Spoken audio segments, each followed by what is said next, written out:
Next method बघा. Preparation of alkyl आयोडाइडच करायचं आहे, पण प्रिपरेशन ऑफ अल्किल हॅलाइड करताना कशापासून करायचं आहे तर alkyl halide by using phosphorus halide. Second method of preparation from अल्कोहोलच. From alcohol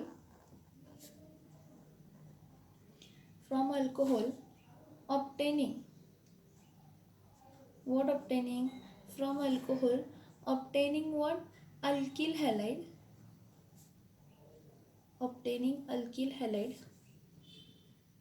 by using phosphorus halide. phosphorus halide.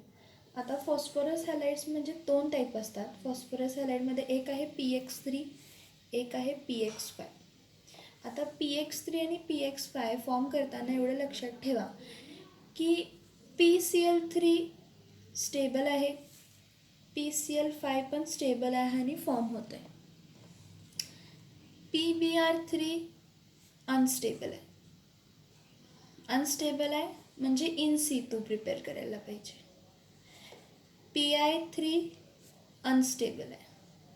Unstable आहे म्हणजे परत कसं प्रिपेअर करायला पाहिजे, इन सितू फ्रेशली प्रिपेअर्ड. मग फ्रेशली प्रिपेअर्ड आहे तर कुठे लिहायला पाहिजे, त्याच्या ॲरोवरती.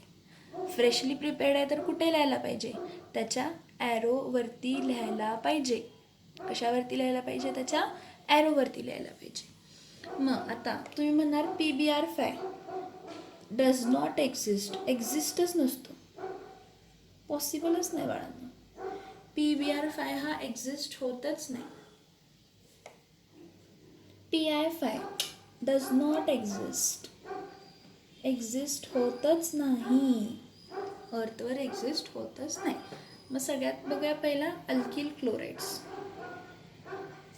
आता अल्किल क्लोराइड ऑब्टेन करायचं कशापासून, अल्किल क्लोराइड आपण PCl5 पासून करू शकतो, PCl3 पासून करू शकतो आणि SOCl2 पासून करू शकतो. पण जेव्हा आपण SOCl2 वापरतो त्या रिॲक्शनचं नाव डार्झन्स रिॲक्शन म्हणतो. त्याला स्पेशल नाव आहे रिॲक्शनला, डार्झन्स रिॲक्शन. हा काय SOCl2 काय म्हणतात त्याला, फॉस्फरस हॅलाइड नाही आहे, पण एक स्पेशल टाईप ऑफ हे आहे. फॉस्फरस हॅलाइड्समध्ये हे येत नाही, तरी पण आपण काय केलेलं आहे, त्याला कन्सिडर केलं आहे. तर अल्किल क्लोराइडसाठी बघा, सगळ्यात पहिला बघा P4P प्लस 5Cl2 रिॲक्शन कशी फॉर्म होते बघा. 4P प्लस 5Cl2 काय देते, 4PCl5. 5 1 जा 5 2 जा 10 येते, 4 5 जा काय येते 20. आहे का रिॲक्शन बॅलेन्स आहे का बघा, नाही आहे. मग इथं काय घ्यायचं, 10Cl2 घ्यायचं. 10 2 जा काय येते 20, 4 5 जा काय येते 20, म्हणजे 4P प्लस 10Cl2 देते 4PCl5. हे फॉर्म कसं झालं, PCl5 हे दाखवलं. तर ह्या पुढे बघा रिॲक्शन ह्याची RX. मग हा प्रायमरी हे बघा, हा इथं अल्कोहोल प्रायमरी असू दे, सेकंडरी असू दे, टर्शरी असू दे, त्याला काही रिॲक्शन्स वेगळ्या येत नाहीत, एकच ROH. मग तो ROH प्रायमरी अल्कोहोल असू शकतो, सेकंडरी अल्कोहोल असू शकतो किंवा टर्शरी अल्कोहोल असू शकतो. सो ROH प्लस PCl5 ह्याला हीट करायचा का, तर हा स्टेबल आहे म्हणजे ह्याला इन सितूची गरज नाही, फक्त अल्कोहोल घ्यायचा, त्याला फॉस्फरस पेंटॅक्लोराइड बरोबर काय करायचं, रिॲक्ट करायचं. हे तर रिॲक्शन काय होते बघा, इथं रिॲक्शन खूप इम्पॉर्टंट आहे. हा OH आहे, ह्या OHच्या जागी एक Cl येते, म्हणजे इथं आपल्याला मिळताना काय मिळते, RCl मिळते. आता एक फॉस्फर आणि एक ऑक्सिजन आणि 3 क्लोरीन कंबाईन होतात, POCl3 देतात. मग राहतं काय, एक हायड्रोजन आणि एक क्लोरीन. एक हायड्रोजन एक क्लोरीन HCl देतं, एक आर्किल आणि एक क्लोरीन काय देतं, अल्किल क्लोराइड देतं. आणि राहिलेलं काय राहतं, एक फॉस्फर एक ऑक्सिजन आणि किती क्लोरीन राहतात तर 3. ते काय देते, POCl3. ही स्टँडर्ड रिॲक्शन आहे, लक्षात घ्या की अल्कोहोल, मग तो अल्कोहोल प्रायमरी असू दे, सेकंडरी असू दे किंवा टर्शरी असू दे, तो जेव्हा कोणाबरोबर रिॲक्ट होतो, PCl5 बरोबर रिॲक्ट होतो. हीट केल्यावर आपल्याला मिळते RCl अल्किल क्लोराइड, दुसरं मिळते HCl हायड्रोजन क्लोराइड, तिसरं आता राहिलं काय, एक फॉस्फर एक ऑक्सिजन आणि किती क्लोरीन राहिले 3. म्हणजे आता काय राहणार POCl3. मग हा अल्किल क्लोराईड झाला. हे बघा मी म्हटलं तुम्हाला पहिलाच की हा आर जो आहे हा ROH हा अल्कोहोल जो आहे हा प्रायमरी अल्कोहोल पण असू शकतो, सेकंडरी अल्कोहोल पण असू शकतो, टर्शरी अल्कोहोल पण असू शकतो. ह्याला काय आपण वेगवेगळी रिॲक्टिव्हिटीची कन्सेप्ट येत नाही. म्हणजे काय प्रायमरी अल्कोहोल आहे तर कमी रिॲक्टिव्हिटी आहे, सेकंडरी अल्कोहोल आहे तर जास्त आहे, टर्शरी अल्कोहोल आहे तर त्यापेक्षा जास्त आहे. मग त्यासाठी आपल्याला काय करायला पाहिजेत की रिएजंट्स वापरायला पाहिजेत, हे वापरायला पाहिजे, ते वापरायला पाहिजे. ह्याची काहीही गरज नाही. आता इथे एक्झाम्पल घेते. CH3 single bond OH plus इथं काय घेते PCl5. हा कोण आहे मिथिल अल्कोहोल प्लस PCl5. ह्याला हीट केलं काय देते CH3 काय देते Cl प्लस काय देते POCl3 प्लस काय देते HCl. हे लक्षात ठेवायचं. CH3OH आहे, OHच्या जागी एक क्लोरीन येणार आणि आता Hच्या बरोबर एक क्लोरीन येणार. राहिलं काय एक फॉस्फर, एक ऑक्सिजन आणि 3 क्लोरीन. घ्या लक्षात. हा फॉस्फोरिल क्लोराईड म्हणतो आपण ह्याला आपण फॉस्फोरिल क्लोराईड म्हणतो. हे लक्षात घ्या की काय राहतं काय नाही राहत हे लक्षात घ्या. मग इथं काय मिळणार आहे तुम्हाला मिथिल क्लोराईड. मिथिल अल्कोहोलपासून काय मिळाला मिथिल क्लोराईड. तसंच इथं इथिल अल्कोहोल घेते CH3 CH2OH प्लस काय घेते PCl5. ह्याला काय करूया हीट करूया. हीट केल्यावर काय मिळते CH3 CH2 Cl प्लस काय मिळणार HCl आणि काय राहणार फॉस्फर, ऑक्सिजन आणि 3 क्लोरीन. म्हणजे हा कोण झाला मिथिल क्लोराईड. नंतर हा कोण फॉर्म झाला तर इथिल क्लोराईड फॉर्म झाला.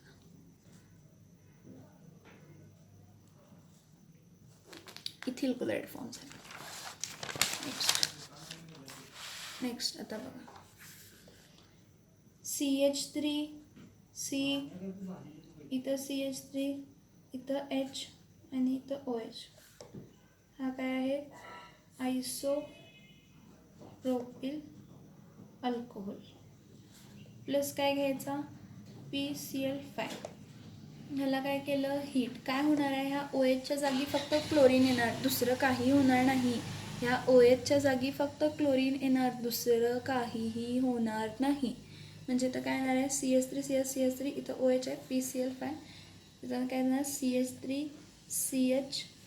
CH3 इथं काय येणार आहे Cl प्लस इथं POCl3 आणि इथं काय येणार आहे HCl येणार आहे. ही रिॲक्शन जर तुम्ही बॅलन्स केला ना तुमच्या लक्षात येईल. POCl3 आणि HCl. बघा एक हायड्रोजन आहे, एक ह्यातला क्लोरीन घेतला म्हणजे HCl घेतला, एक ह्या इकडे Cl आला म्हणजे आणि एक क्लोरीन घेतला म्हणजे राहिले किती क्लोरीन 3 क्लोरीन, एक ऑक्सिजन आणि एक फॉस्फरस. म्हणून त्याला आपण काय म्हणतो POCl3 म्हणतो आपण त्याला. म्हणून आपण त्याला काय म्हणतो POCl3 आयसोप्रोपिल अल्कोहोल. इथं मी हे लिहिते, तुम्ही ह्याचा आन्सर लिहून तुमचं तुम्ही आन्सर लिहा. ह्याचं नाव काय, ह्याचं गाव काय, ह्याचा पत्ता काय ते तुम्ही तुमचं बघा. हे तुमच्यासाठी आहे. नेक्स्ट जसं आपण PCl5 वापरलं तसं आता काय वापरूया PCl3 वापरूया. जसं आपण PCl5 वापरलं तसं आपण काय वापरूया तर PCl3 वापरूया. मग PCl3साठी काय असणार आहे बघा R-OH प्लस काय आहे PCl3. मग R-OH प्लस PCl3 आहे. हा पण काय स्टेबल असतो त्यामुळे त्याला काय इनसितू बिनसितूची गरज नाही. म्हणजे ॲरोवरती काय लिहायची गरज नाही. मग ॲरोवरती काय लिहायची गरज नाही. इथं लक्षात घ्या इथं 3 क्लोरीन आहेत ना, मग इथं 3 टाईम मल्टिप्लाय करायचं म्हणजे इथं आपल्याला काय मिळते 3R- काय मिळते Cl प्लस काय मिळते बघा हे OH किती आहेत 3 आणि फॉस्फर 1 म्हणजे POH थ्राईस किंवा ह्याला आपण H3PO3 ही म्हणतो. POH थ्राईस किंवा H3PO3 म्हणजे हा कोण झाला अल्किल क्लोराईड झाला. कोण झाला हा अल्किल क्लोराईड. म्हणजे इथं काय येणार आहे 3 टाइम्स CH3OH प्लस PCl3. ह्याला हीट केलं तर काय मिळणार 3 टाइम्स CH3 काय मिळणार Cl म्हणजे OHच्या जागी Cl येणार आणि काय येणार फॉस्फर बरोबर ऑक्सिजन OH ग्रुप किती OH 3 OH फॉस्फर बरोबर काय होणार आहे तर लिंक होणार आहे. तसंच C2H5OH, ह्याचे नाव तुम्ही लिहायचे. हां, ह्यातला मिथिल अल्कोहोल हा मिथिल क्लोराईड आहे. आता हा इथिल अल्कोहोल आहे, 3 टाइम्स घेतला का तर PCl3 बरोबर रिॲक्ट करतोय हीट. आपल्याला एक्झामला बॅलेन्स रिॲक्शन देत नाहीत, अनबॅलेन्स रिॲक्शन देतात. ते अनबॅलेन्स रिॲक्शन बॅलेन्स करायची कोण रिस्पॉन्सिबिलिटी घेत आहे? आपण स्वतः घेतो. माहीत आहे 3 times C2H5Cl plus POH thrice, इथं इथिल क्लोराईड काय घेतलं इथं इथिल क्लोराईड. नेक्स्ट परत CH3 सिंगल बॉन्ड CH, इथं परत काय आला CH3, हा OH आहे. इथं परत PCl3. आता फॉस्फरस ट्रायक्लोराईड घेतोय आणि हीट करतोय. क्लोरीन किती आहे 3, म्हणजे हे 3 ग्रुप घ्यायला पाहिजे.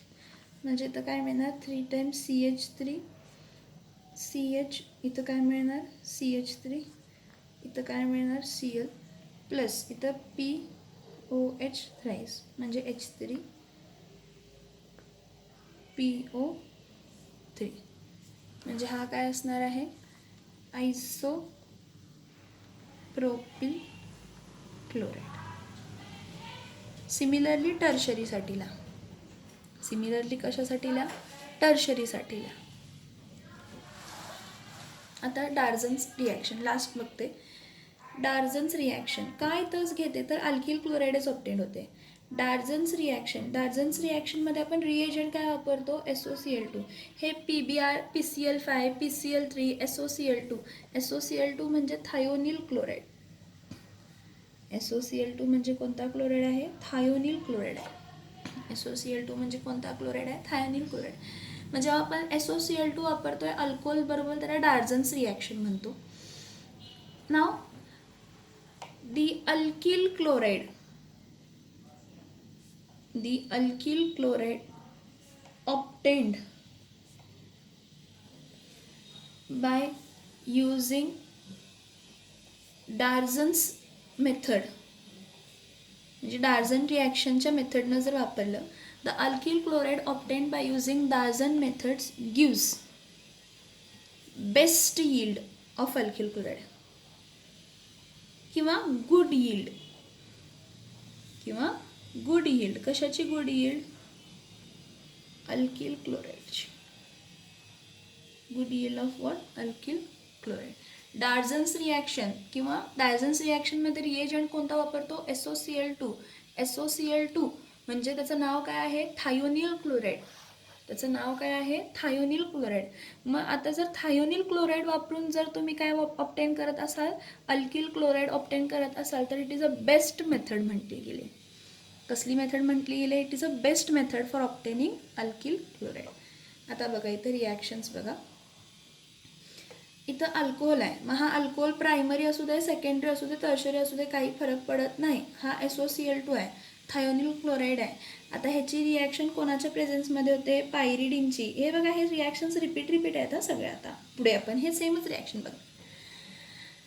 ROH प्लस SOCl2 आहे. आता होतंय काय ह्या 2 क्लोरीनमधला 1 क्लोरीन इथं येतो, म्हणजे इथं काय येणार आहे R' काय येणार आहे Cl प्लस आणि काय होणार आहे हा SO आहे आणि त्याचा एक ऑक्सिजन, हा SO आणि ह्यातला ऑक्सिजन म्हणजे SO2 झाला. आणि काय राहिला एक हायड्रोजन आणि एक क्लोरीन. एक क्लोरीन वापरलेला एक क्लोरीन राहिला. हे क्लोरीन HClचे वेपर फॉर्म होतात, SO2चे पण वेपर फॉर्म होतात आणि हे दोन्ही बाय प्रोडक्ट्स काय होतात वेपरच्या फॉर्ममध्ये फॉर्म झाल्यामुळे इव्हॅपरेट होतात. म्हणजे फक्त तुमचा मेन प्रोडक्टच राहतो. मेन प्रोडक्ट कोण तर अल्किल क्लोराईड. मेन प्रोडक्ट कोणतं अल्किल क्लोराईड. हे बघा इकडे लक्ष द्या, परत एकदा सांगते. हा ROH प्लस SOCl2 घेतला, पायरिडीनच्या प्रेझेन्समध्ये जर हीट केला तर नो डाऊट इथं क्लोरीन येणार, म्हणजे इथला एक क्लोरीन गेला. इथं SO आहे, इथला एक ऑक्सिजन काय देतो SO2 देतो आणि राहतो का H आणि एक क्लोरीन HCl. हे SO2 and HCl are by products and they are in a vapour form and they gets evaporated. SO2 and HCl are byproducts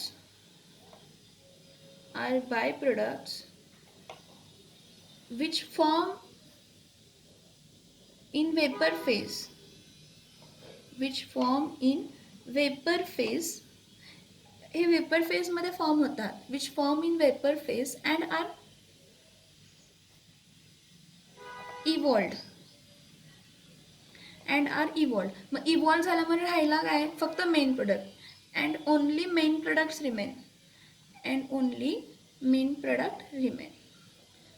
मग एकच प्रोडक्ट राहतो, बाकी काय राहत नाही, म्हणून ह्याला काय म्हणतात, it is a best method for obtaining what, alkyl chlorides. मग इथे रिॲक्शन एक लिहिते, CH3 CH2 dash OH plus SOCl2 in presence of what, pyridine. Heat केलं, मिळणार काय, CH3 CH2Cl plus SO2 plus HCl. ह्याचे आणि एक्झाम्पल्स आहेत ते तुम्ही लिहायचे 2-3. ह्याचे आणि 2-3 एक्झाम्पल्स तुम्ही लिहायचे आणि मला पाठवायचे. सेकंडरी लिहा, टर्शरी लिहा, काय पण लिहा.